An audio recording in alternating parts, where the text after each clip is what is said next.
Hi, I'm Kat, and welcome back to Script and Scribe. I want to say a huge thank you to everyone who liked, subscribed, and commented on my video last week. That was such a warm welcome, and it's given me the confidence to come back today, as you can see, diving into one of the most visually appealing or satisfying styles of fountain pen, the clear Demonstrator. Now, these pens have transparent barrels that let you see everything inside: the ink, the feed, the piston or converter. Well, it would do if I didn't have ink in there, but you can certainly see it when it's less full, like this one, the piston. Originally, demonstrator pens were made for pen shop displays to show how the pen worked, but now they're a favorite among writers, artists, and collectors alike. There's something deeply calming about seeing your ink slosh around as you write, and you're not even necessarily aware of it because you're going ahead and writing, but it's also a bit reassuring because you can tell the ink level. Now, it's a very dark ink, but you can already see that it's not totally full to the brim. We can see, I think in chemistry we used to call it the meniscus, but obviously when it's level, sort of like the line of the fluid. And that is, to me, really satisfying to be able to tell how much you've got left and not to have these darker or these opaque pens where you're suddenly writing along and you're like, is that drying up? And ta-dang, you're out of ink. But anyway, so these are all different makes that we've got here, except these are both Jinhao and they are different models, but the rest are all actual different manufacturers. I'm going to set them all aside and we're going to see how they actually write. If you're curious, these are all Bennu pen rests, which are really sweet. They come with most Bennus.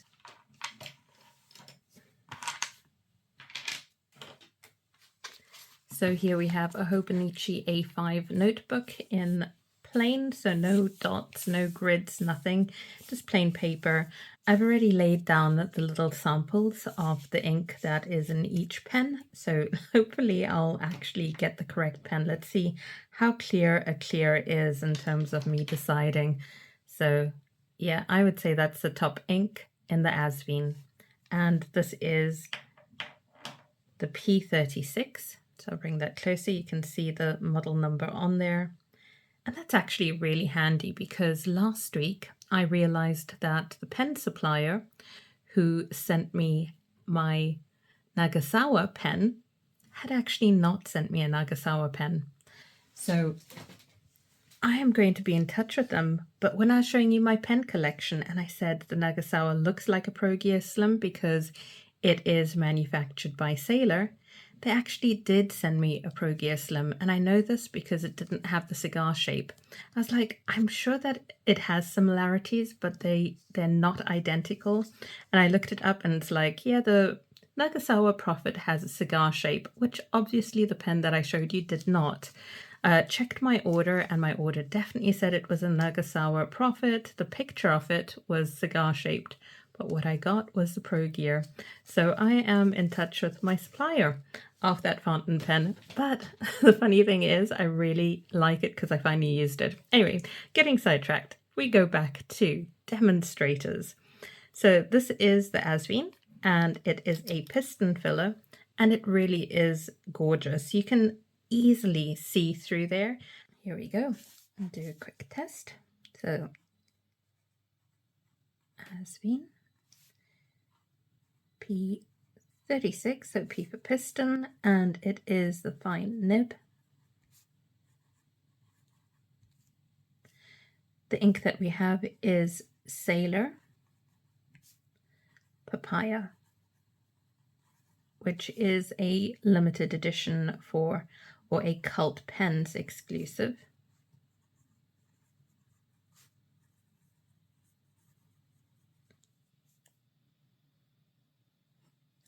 This is a smooth writer.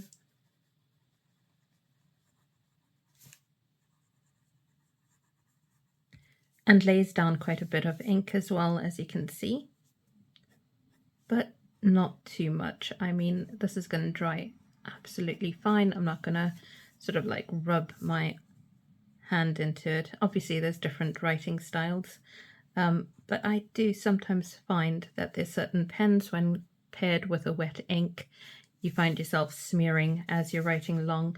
I don't entirely lift my wrist off the paper, so that makes it a bit of a hazard sometimes.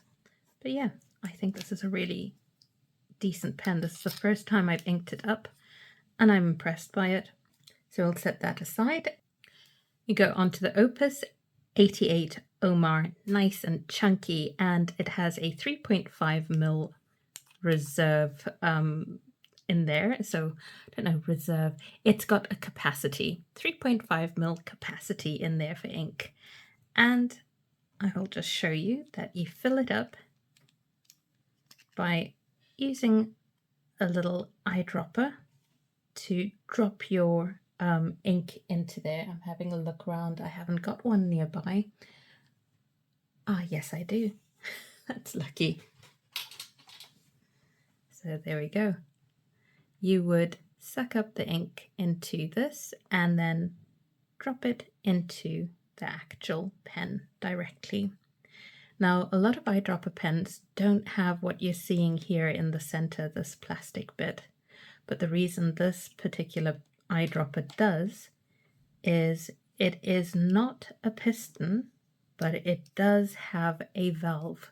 So we're just saying that this is the piston version, and that's the purpose of the black bit that you see in the center there. But in the eyedropper, the black bit that you see in the center of this one is purely there for the valve, because this allows you to change the flow of your ink. What happens is, if it is really starting to run out of ink and you've got it all closed up, the flow doesn't work anymore. It sort of like stops coming out, and then all you need to do is unscrew the valve a bit and the ink starts to flow okay again. So let's see how this actually writes.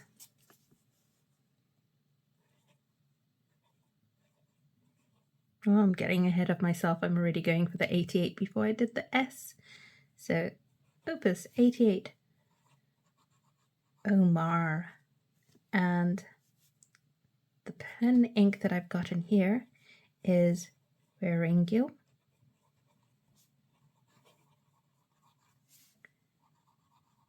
Wicked Witch, which is like a navy blue.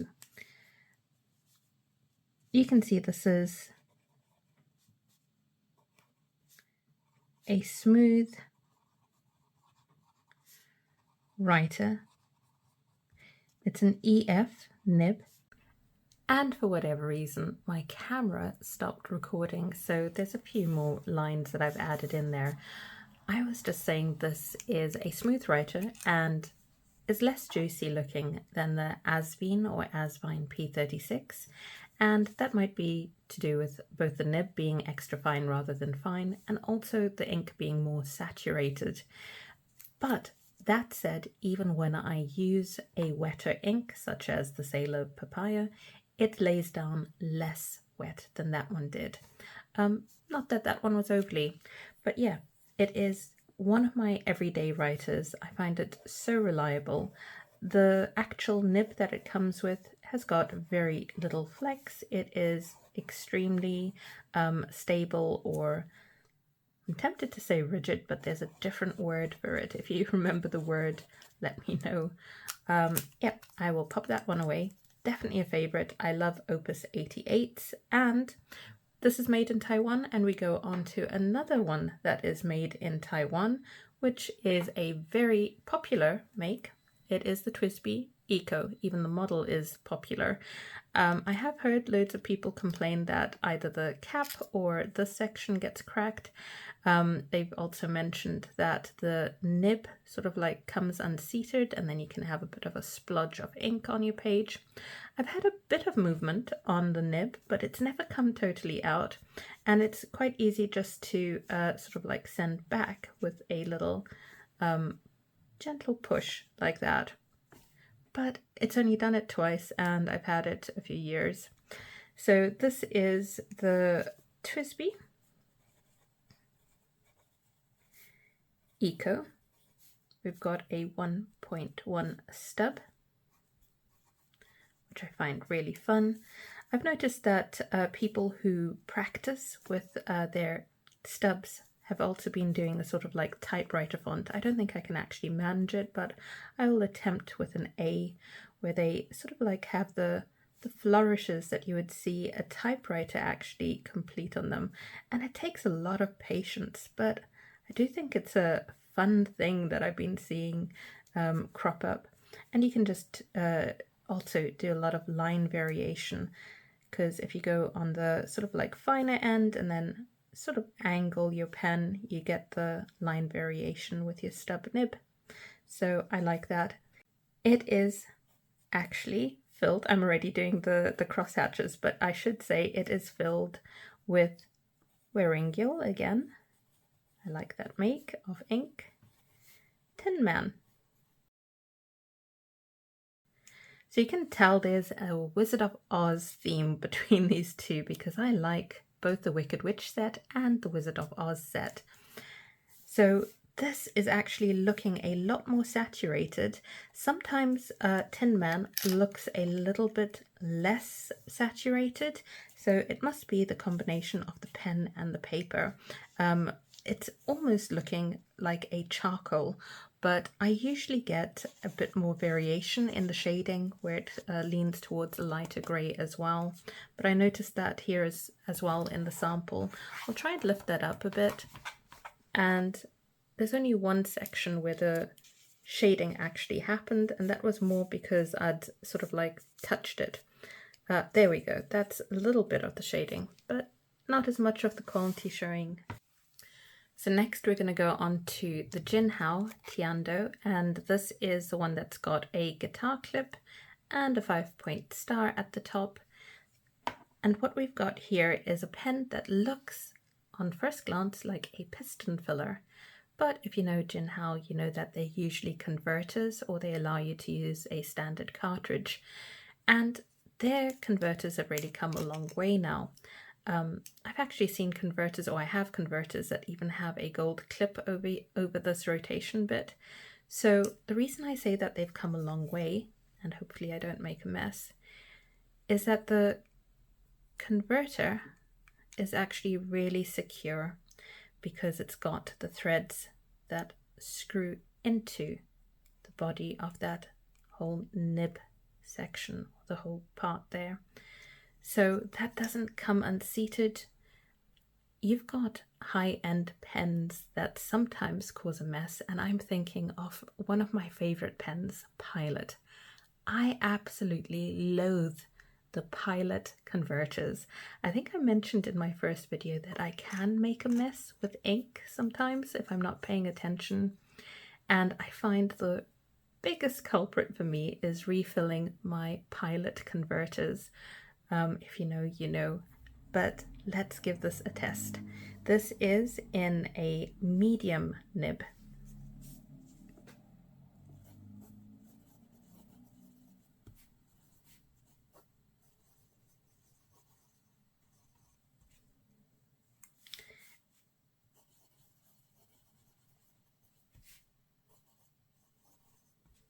And we've got this filled with Robert Oster, Australis, Rose, and I love the muted quality to this pink.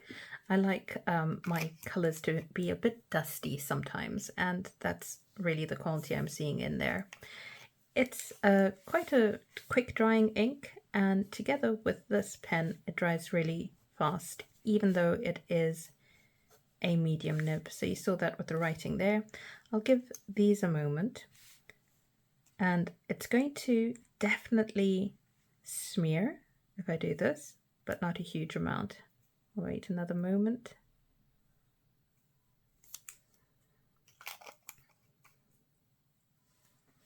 So that's a combination with a medium nib. I think if you had that with the fine nib of the same model, it would dry even quicker, because there we go, it's already dry.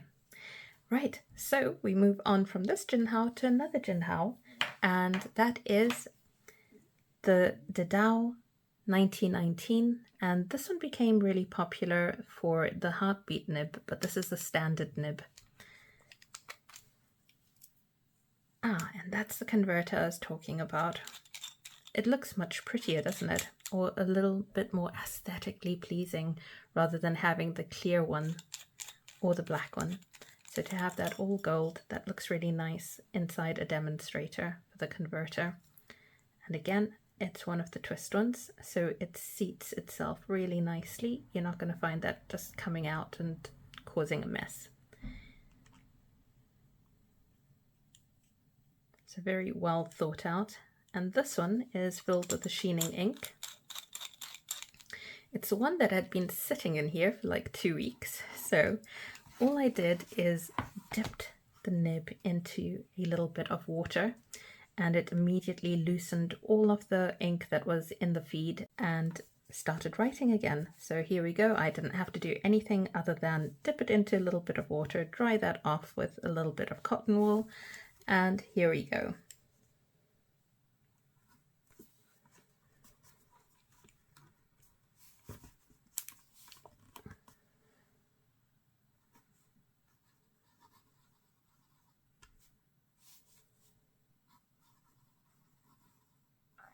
That's a Dadao series, and it's 1919. For the Dadao pens, you've also got a 1916, which is a bit smaller than this, and then the smallest one I think is a 1913, and they're all very good writers. It just means the barrel is increasingly or decreasingly small. So yeah.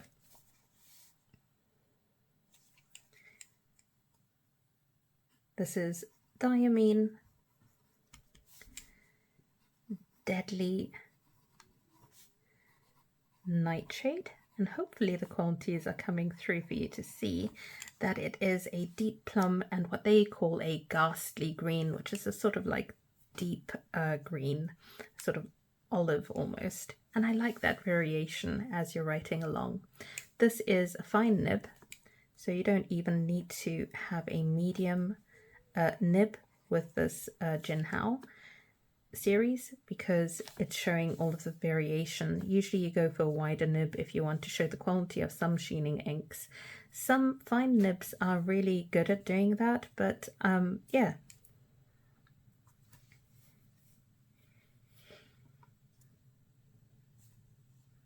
That is to either show the quality of the ink or to actually prevent your extra fine nibs from getting blocked up. So I never put sheening inks into like an extra fine sailor nib, but I would be fine trying a sheening ink in a Jinhao. It's also about the cost of the pen in the first place. You can afford to make some mistakes with trial and error using a Jinhao pen, but they are really good quality for the price. And a lot of the savings comes from the body, because we're not talking about expensive resins here. So what we do have is a really good quality nib, really good reliable converter, and the body has been saved on by a huge amount. Deadly Nightshade is one of my favorite inks, so I just wanted to show the quality of this ink with some of my more zoomed in photos. So it's a smooth, juicy writer.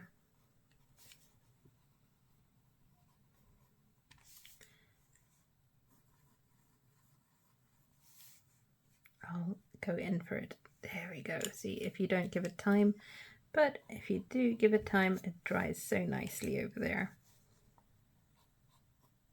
Which is a bit of a Franken pen.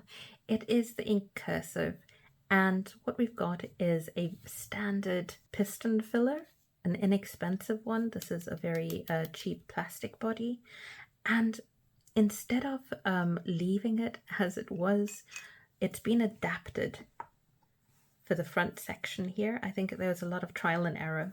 Now keep in mind I have left the ink in here for about 2 weeks. So if I had cleaned that out, it wouldn't look quite as juicy and messy as it's looking right now. But what they've done here is fitted the pen with a nib that you would usually use for your dip pen. And this particular pen costs about £14 with quite a reserve. I think I got 10 of these, 10 little nibs to replace, and you use a tweezer to take that out. I haven't needed to change it yet, and I've had it for quite a few months. So I've got loads of replacement nibs when I need them. And the reason is that they warn you that because of the way that the nib is seated and with the ink, you should change it in case it starts to rust. But like I say, I've had the ink in there for ages.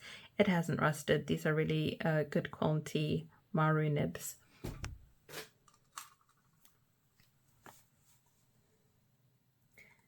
And it's got a degree of flex, which doesn't necessarily show very well today because I'm doing my best not to press too hard. I usually use this pen on a thicker paper, and that's because with that point, sometimes I find that on thinner paper, it starts to abrade the paper. So if you're used to that nib, you'll know what I mean. Right now it's not doing it, so I think I've got the right pressure. And with flex pens, you do need to practice to just get things right. So this is working beautifully, actually.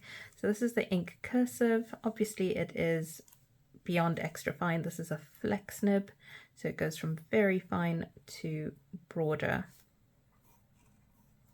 depending on how much pressure you put. Oh, it's actually working beautifully. It's not abrading the paper at all. So scrap what I was saying there. Obviously, I was being quite rough the other day. This is just a standard Waterman ink.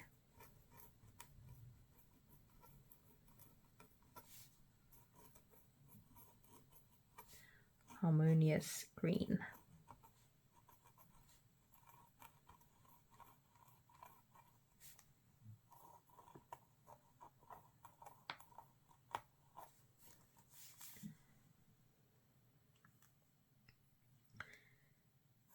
Feedbacky for sure. You might actually hear it. I'll keep quiet and then I'll let you listen to that.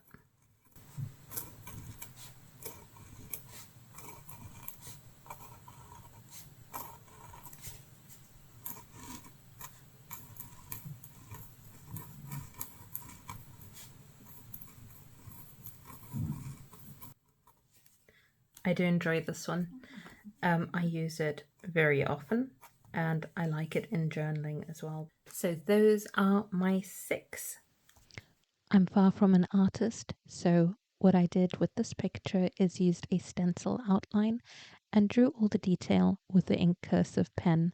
So it gives you an idea of what your fountain pens can do. And obviously there are much better artists out there who use fountain pens to draw and sketch and everything. I just want to say a huge thank you for joining me for my second video. I've learned a lot with this video actually because I kept trying to figure out why my camera kept cutting out, and I figured that out